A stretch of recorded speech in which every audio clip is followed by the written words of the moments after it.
Hello बच्चों, आइए प्रश्न को देखते हैं। यदि R1 तथा R2 त्रिज्याओं वाले वृत्तों के क्षेत्रफलों का योगफल R त्रिज्या वाले वृत्त के क्षेत्रफल के समान है, तो R1 की घात 2 प्लस R2 की घात 2 इसका मान किसके बराबर होगा? और यहाँ पे चार विकल्प दे रखे हैं।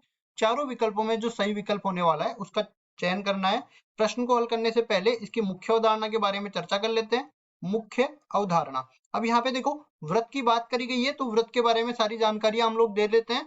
ये मान लो एक वृत्त है, ठीक है, और इसमें ये केंद्र हो गया। केंद्र से परिधि तक की जो दूरी होगी OA जिसको बोल देते हैं, वो अपने पास होगी त्रिज्या। तो हम लोग मान लेते हैं वृत्त की त्रिज्या, ये बराबर हो जाएगा OA के। जो केंद्र से परिधि तक की दूरी होगी वो त्रिज्या कहलाएगी।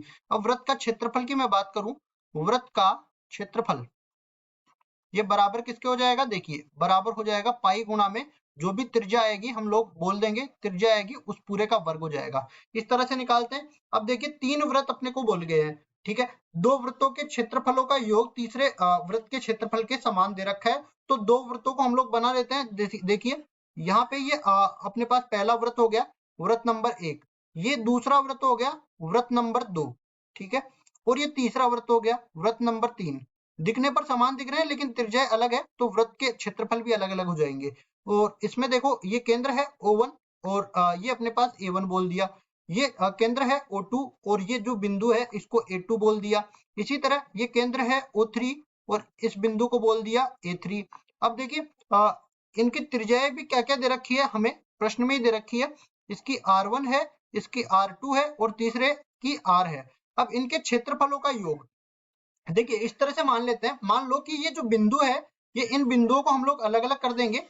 ये अपने पास, इनको मैं अपनी तरफ से मान लेता हूँ P1 P2 P3, P1 P2 और P3, ठीक है।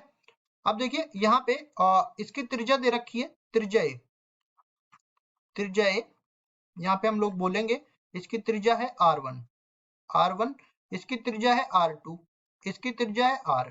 अब इसी तरह क्षेत्रफल भी हम लोग देख लेंगे। क्षेत्रफल ये हमारे पास हो जाएगा A1 और A1 का मान हो जाएगा पाई R1 की घात 2 और इसी तरह ये A2 हो जाएगा और इसका मान हो जाएगा पाई R2 की घात 2।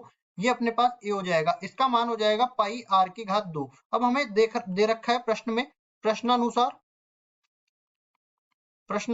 R1 और R2 त्रिज्या वाले जो वृत्त है इनके क्षेत्रफलों का योग A1 प्लस A2 वो R त्रिज्या वाले वृत्त के क्षेत्रफल के बराबर है। मतलब कि पाई R1 की घात 2 प्लस पाई R2 की घात 2 ये बराबर है पाई R की घात 2 के बराबर।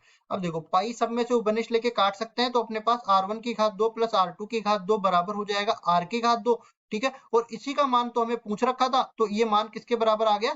R की घात 2 के बराबर। यही हमारा उत्तर हो जाएगा। देख लेते हैं कौन से विकल्प में R की घात 2 दे रखा है। बराबर में R की घात 2 मतलब बी विकल्प में दे रखा है। ना तो इससे R की घात 2 से बड़ा हो सकता है, ना ही R की घात 2 से छोटा हो सकता है। और अगर एक विकल्प चयन कर लिया तो ये तो अपने पास गलत ही हो जाएगा, इनमें से कोई नहीं।